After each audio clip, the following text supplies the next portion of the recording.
Yo, tumatahan sa lihim na dako ng kataas-kaasan ay mananatiling sa lilim ng makapangyarihan sa lahat.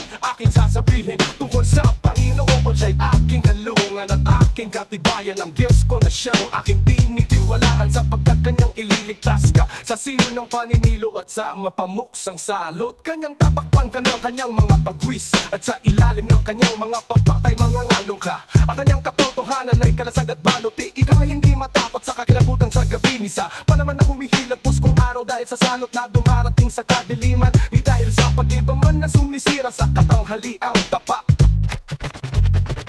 1,000 ay mabubuol sa iyong siping at 10,000 sa iyong kanang. Ngunit hindi lalapit sa iyong mamamasdan lamang ng iyong mga mata. At iyong makikita ang ganti sa masama, sapagkat ikaw, o Panginoon, ay aking kanlungan. Iyong ginawa ang kataas-taasan na iyong tahanan. Walang kasama ang mangyayari sa iyo. Ni anumang salot ay lalapit sa iyong tolda,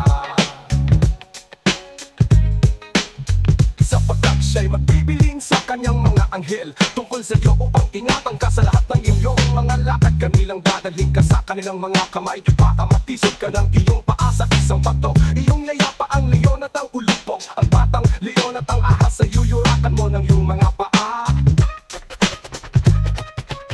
Sapagkat kanyang inilagak ang kanyang pag-ibig sa akin, kaya iniligtas ko siya, aking ilalagay siya sa mataas. Sapagkat kanyang naalaman ang pangalan ko, siya'y tatawag sa akin na takot. Sa katilaputing ko siya, ako'y sa kanya sa kabagabagan.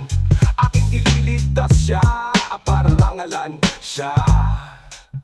Aking bubusugin siya ng mahabang buhay at ipakikita ko sa kanya ang aking pagliligtas.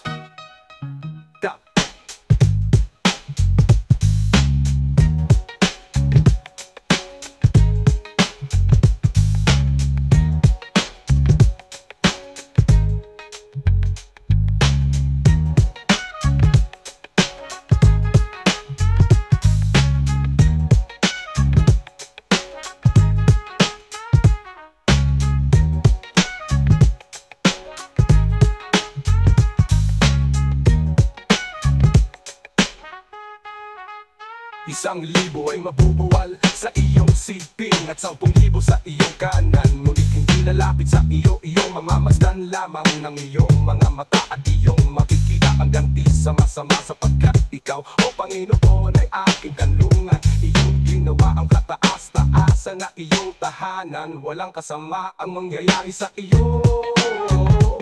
Ni anumang salot ay lalapit sa iyong tolda. Iyong mamamasdan lamang ng iyong mga mata. At iyong makikita ang ganti sa masama, sapagkat ikaw, o Panginoon, ay aking kanlungan. Iyong ginawa ang kataas-taasan na iyong tahanan. Walang kasama ang pangyayari sa iyo. Ni anumang salot ay lalapit sa iyo tolda, sapagkat siya'y magbibiling sa kanyang mga anghel tungkol sa iyo upang ingatan ka sa lahat ng iyong mga lakad. Kanilang dadalhin ka sa kanilang mga kamay, baka matisod ka ng iyong paa sa isang batong. Iyong yayapakan ang leon at ang ulupong, ang batang leon at ang ahas, sa yuyurakan mo ng iyong mga paa.